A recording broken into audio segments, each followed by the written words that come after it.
Hello students, good morning. तो कल हमने जो मियां नसरुद्दीन पाठ है जो कि कृष्णा शोभती द्वारा रचित है उसके अभ्यास के 4 प्रश्न कर लिए थे।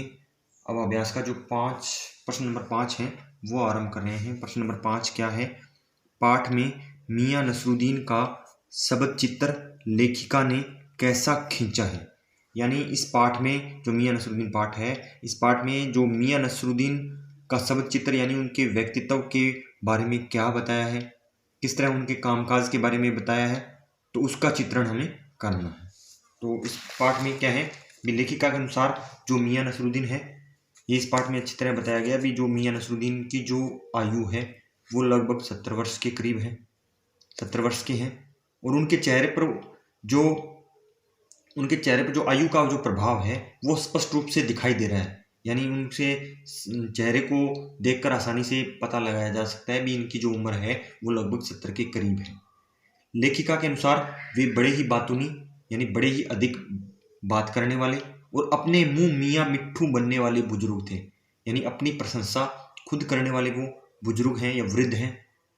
उनका जो व्यक्तित्व है वो बिल्कुल ही साधारण है। जो उनका स्वभाव है, उनके स्वभाव में जो स्नेह यानी जो प्यार है वो बहुत ही कम है, लेकिन रुखाई, थोड़ा सा रूखापन का जो भाव है वो उनके चेहरे पर स्पष्ट रूप से दिखाई देता है। इसके अतिरिक्त लेखिका कहती हैं भी जो हालांकि उनकी उम्र इतनी है लेकिन उनका जो कोई भी विषय होता है या सीखने का जो विषय होता है उस सीखने के विषय में वो अपने जो स्पष्ट विचार रखते हैं। भी वो कोई भी कार्य है वो कहते हैं भी सीखने की लगन किसी व्यक्ति में होगी तो वो हर प्रकार का जो कार्य है वो सीख सकता है। वो हमेशा अपने काम में लगे रहते हैं।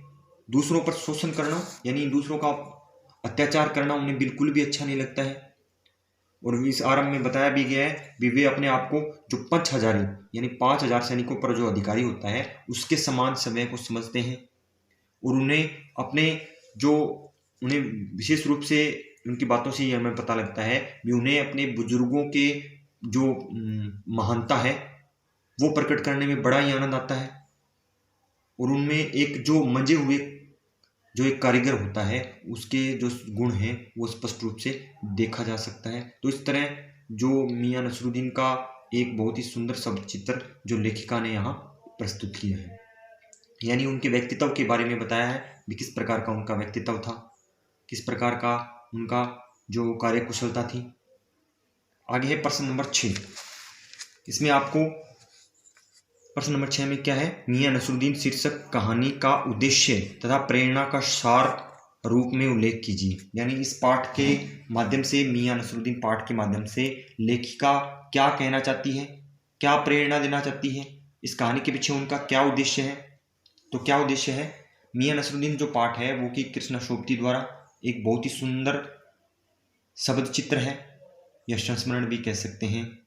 इसमें उन्होंने क्या है, एक जो खानदानी नानबाई है यानी जिनके बाप दादा हैं वो भी इस जो कार्य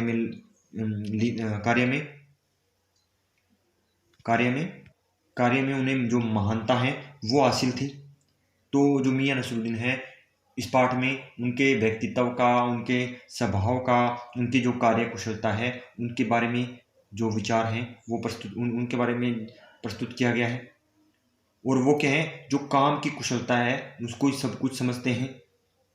वे अपने जो व्यवसाय है उसमें, व्यवसाय में जो कला है उसको वो अत्यधिक दर्जा देते हैं। और वो क्या है भी काम करने का जो हुनर है उसको ही सब कुछ मानते हैं। कहानी में बताया कि वो बताते भी हैं भी कोई भी काम क्या है भी करने से आता है। यानी अगर हम किसी काम को करने का प्रयास ही नहीं करेंगे तो वो काम हमें नहीं आता। इसके लिए वो कहते भी हैं भी काम करने से आता है, नसीहतों से नहीं। और इस समय एक बात और, वो जो इस पाठ में जो समय के प्रति जो उनके जो विचार हैं वो भी प्रकट किए गए हैं भी किस प्रकार एक बार जो समय गुजर जाए वो पुनः लुटाया या पुनः उसे प्राप्त नहीं किया जा सकता। इसके लिए वो कहते भी हैं भी एक तो प्राचीन समय था भी लोग जो रोटियों की कदर करते थे, लेकिन एक आज का समय है भी लोग क्या हैं बिल्कुल ही कदर नहीं करते। खाई और हजम, इस बात में बारे में कहते भी हैं। और वो दूसरा वो क्या है भी उनके पास इतना अधिक इस पाठ में बताया गया है। भी जो मियां नसरुद्दीन है उसके पास एक बहुत ही, एक तरह से कहते हैं, इतनी कुशलता है, या अपने हुनर से वो इतना, उनमें जो रोटी बनाने के जो गुण हैं या जो स्वादिष्ट खाना बनाने के गुण हैं वो प्रमुख रूप से समाये हुए हैं। और इस पाठ में लेखिका का जो प्रमुख उद्देश्य है वो मियां नसरुद्दीन के व्यक्तित्व के साथ साथ उनकी जो कार्य कुशलता है उसके बारे में वर्णन करना है। तो इस तरह इस कहानी का ये उद्देश्य था। तो आपका होमवर्क यही रहेगा भी आपको ये दोनों प्रश्न फिर नोटबुक में लिखने हैं और अच्छी तरह लर्न करने हैं।